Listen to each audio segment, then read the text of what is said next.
started with whispers. Strange disappearances, people acting out of character, their eyes glazed over like they weren't fully present.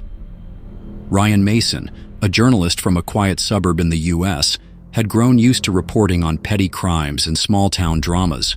But this was different. His first encounter with the phenomenon came when he received a tip-off from a police source about a missing persons case. A local woman named Emily was found stumbling through a nearby park, her clothes torn, her eyes vacant. It wasn't until she tried to attack a passerby that the police realized something was seriously wrong. The police report was unsettling. Disoriented, aggressive behavior, severe skin decay. That was the part that caught Ryan's attention. Curious and disturbed, Ryan decided to look into it further. He began interviewing witnesses, asking about any strange occurrences in the neighborhood. Most people were reluctant to talk, but some whispered about a new drug circulating through town, a drug that had started to take hold with the city's most vulnerable. One name kept coming up: Xylazine. He had never heard of it before. Ryan's investigation led him to Sarah Montgomery, a nurse at the local hospital. She was hesitant to speak at first, clearly terrified, but eventually, she revealed the truth. "I've seen it firsthand," she said in a trembling voice. "The drug, Xylazine, it's not just a street drug. It's turning people into something else, something dangerous." She told him about the first patient she had encountered who had shown symptoms of the drug: pale skin, slow zombie-like movements, an almost unrecognizable personality shift. As more victims came into the hospital, the pattern became clearer.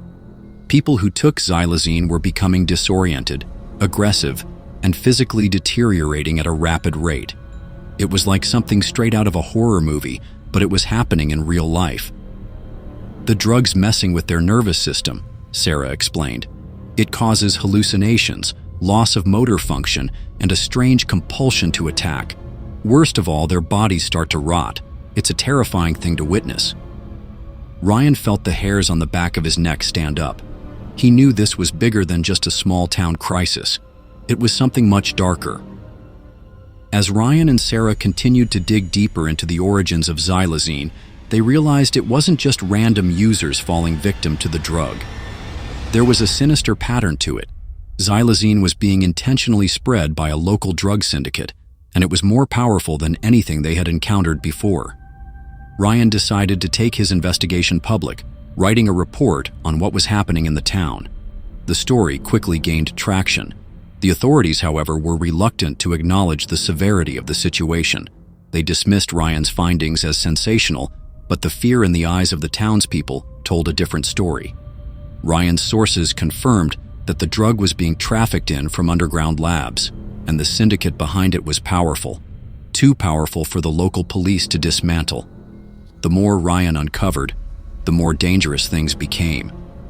People he spoke to started disappearing, their bodies turning up with the same telltale signs of Xylazine abuse. One night, while following up on a tip, Ryan found himself alone in an alleyway when a figure emerged from the shadows. The figure was stumbling, its eyes wild and bloodshot. It was a man once recognizable as one of Ryan's neighbors. His skin was bruised and discolored, as though it were starting to decay.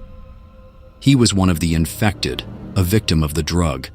The man's mouth opened wide, revealing sharp, yellowed teeth, and he lunged at Ryan. Ryan barely managed to escape, heart pounding as he scrambled back to his car. The more Ryan uncovered, the worse it got. He and Sarah tried to warn others, but the town was descending into chaos. The infected were everywhere, their numbers growing as the drug spread further. People were no longer just addicts. They were being transformed, becoming something monstrous.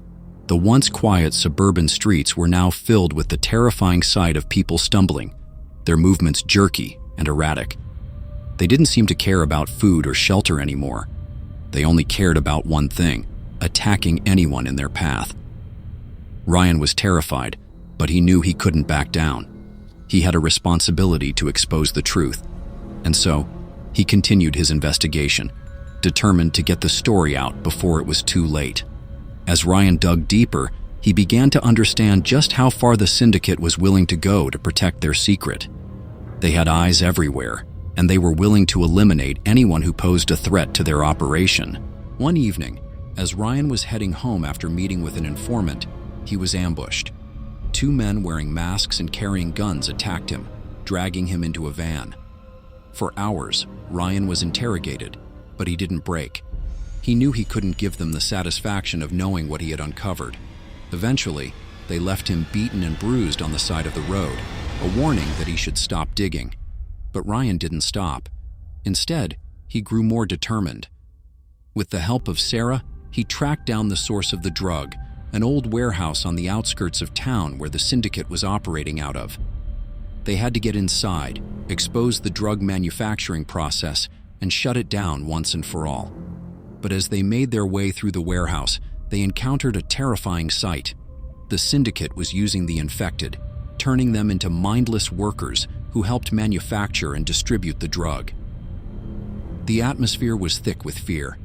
As they crept further into the facility, they could hear the shuffling of footsteps, the low groans of the infected. Ryan knew they had to act fast. In a final desperate attempt to stop the spread of Xylazine, Ryan and Sarah confronted the leader of the drug syndicate. But things didn't go according to plan. The leader, a ruthless man named Victor, had no intention of letting them escape alive. The room was filled with armed guards, and soon Ryan and Sarah found themselves surrounded. In the chaos that followed, Sarah was injured, and Ryan was forced to make a choice: save her or take down the syndicate. With no time to waste, Ryan made the hardest decision of his life.